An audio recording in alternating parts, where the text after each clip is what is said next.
La ilaha illallah Muhammadun Rasulullah. Ya, baik. Yang pertama, sholat 5 waktu berjamaah di masjid. Apa santri? Sholat 5 waktu jamaah di masjid. Dari Abu Umamah radhiyallahu anhu, Nabi Muhammad SAW bersabda, barang siapa yang berjalan menuju sholat wajib berjamaah, maka ia seperti berhaji. Dan barang siapa yang berjalan menuju sholat sunnah, maka ia seperti melakukan umroh yang sunnah. Hadis sahih riwayat At-Tabrani. Alhamdulillah. Santri. Tadi siapa yang adzan pinter? Halo? Bayu ya? Pinter. Bayu adanya bagus, semangat, dapat pahala besar. Allahumma. Tadi siapa yang iqomah bagus banget, suaranya kecil? Oh ya, jaga ya. Alhamdulillah. Ingat, adzan dan iqomah itu bukan panggilannya Bayu, bukan panggilannya Jaka, tapi panggilannya Allah. Hayya 'alas salam, hayya 'alal falah. Hayya 'alas salah artinya apa? Marilah kita sholat. Hayya 'alal falah, marilah menuju kemenangan. Menuju kemenangan. Ini panggilan siapa? Allah yang menciptakan kita, yang mengatur kita. Santri. Maka kalau ada adzan, semuanya berhenti. Berhenti langsung menuju ke masjid panti asuhan. Ambil air wudu. Maka pahalanya senilai dengan pahala haji. Allahumma amin. Kalau kita istiqomah 5 waktu di masjid. Santri. Coba sebutkan sholat fardu. Semua ada 5. Ayo sebutkan. Subuh, duhur, asar, maghrib dan isya. Kewajiban kita semua. Ayo bareng-bareng yuk.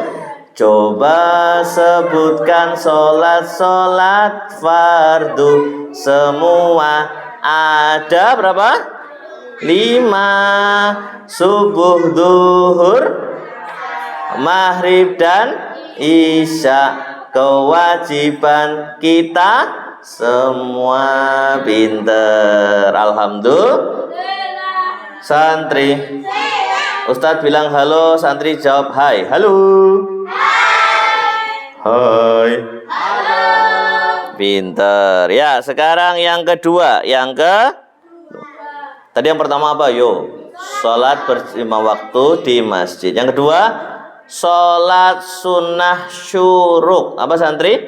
Sholat sunnah syuruk. Apa itu Pak Ustadz? Aku baru dengar. Nah, ini penjelasannya. Penjelasannya adalah dari Abu Umamah radhiyallahu anhu, Rasulullah Muhammad SAW bersabda, barang siapa yang mengerjakan sholat subuh dengan berjamaah di masjid. Santri.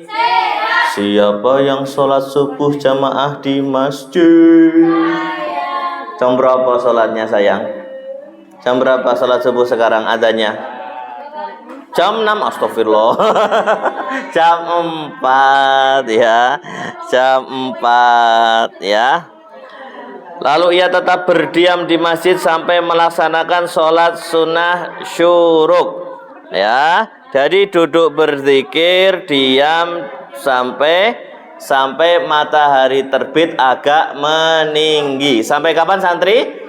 Sampai matahari terbit agak meninggi. Itu waktu apa? Syuruk. Berdiam di masjid itu halo. Hai.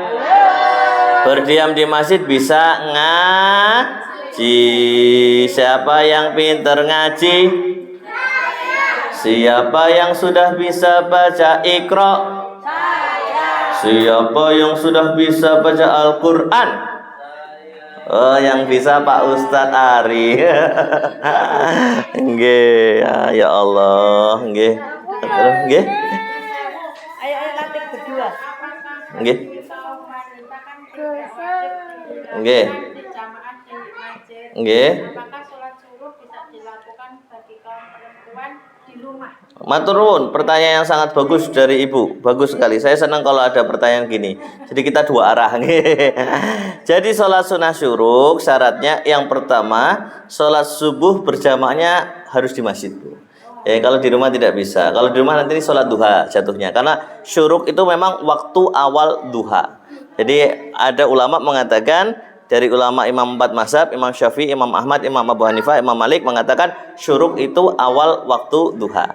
Jadi kalau mau dilakukan di rumah itu nanti jatuhnya sholat duha. Nah, kalau di syaratnya pertama sholat subuh jamaahnya di masjid. Kemudian kedua duduk berdiam. Duduk berdiam bukan ngantuk kayak tekluk-tekluk gitu boten. Tapi ngaji, zikir atau pengajian, Bu. Nah, maka solusinya kalau di kampung kita adakan pengajian dari waktu subuh sampai syuruk. Nah, salah satu rezeki dari Allah yang diberikan di Panti Asuhan Mustika Tama adalah pengajian itu, Bu. Setiap Jumat subuh sampai syuruk saya mengisi pengajian di Maguwo Harjo Sleman. Itu rutin sudah dari tahun 2016. Itu tiap waktu subuh sampai syuruk. Nanti ditutup dengan sholat sunnah syuruk. Insya Allah pahalanya senilai dengan pahala haji. Allahumma amin. Nanti nggih penjelasannya. Nggih, alhamdulillah. Sami-sami. Bukan pas matahari terbit, karena kita dilarang sholat pas matahari terbit, tapi agak meninggi. Jadi kira-kira 4 derajat setelah matahari terbit, setinggi tombak. Santri, santri. 1 derajat kira-kira 4 menit. Jadi 4 derajat kira-kira 4 kali 4 16 menit. Jadi 16 menit setelah matahari terbit. Alhamdulillah. Maka pahalanya Nabi Muhammad SAW menyebutkan pahalanya seperti pahala haji dan umroh dengan sempurna. Allahumma amin. Hadis Hasan Sahih riwayat Tirmizi nomor 586. Halo. Hai. Orang zaman dulu simbah-simbah kita, kakek nenek kita ngendika, "Le no ojo turu meneh bar subuh. Engko rezekine ditotol PT." Dipatok ayam. Kok bisa begitu? Ya, santri. Karena malaikat yang tugasnya membagi rezeki, namanya malaikat siapa? Halo. Hai. Santri. Malaikat yang tugasnya membagi rezeki, namanya malaikat wahyu. Enggak ada malaikat wahyu. Anyar lagi, malaikat anyar lagi. Itu nyalon jadi malaikat itu. Ayo, enggak apa-apa, dijawab aja. Salah enggak apa-apa. Malaikat apa? Israil. Astagfirullah, Israil mencabut nyawa. Enggak apa-apa. Malaikat apa? Jibril itu membagikan wahyu, betul. Nah, jadi yang bagi wahyu itu, menyampaikan wahyu itu malaikat Jibril, bukan malaikat wahyu ya. Terus siapa malaikat apa yang membagi rezeki? Halo. Tanya Pak Ustadz Ari itu. Bisik-bisik ke Pak Ustadz Ari. Malaikat siapa yang keras? Ayo. Malaikat siapa? Israfil niup sangkakala leo dari kiamat kok. Malaikat apa? Mi siapa? Mikail, pinter. Alhamdulillah. Jadi kalau pengen rezekinya lancar, berlimpah, barokah, sehat walafiat, sakinah mawaddah warahmah, bahagia dunia akhirat, tolong habis subuh jangan bobok lagi, walaupun angel gitu nggih. Padahal bar subuh bobok lagi enak tenan gitu loh. Ning yo angel. Memang pahalanya besar tuh yo angel gitu. Santri. Yang ketiga.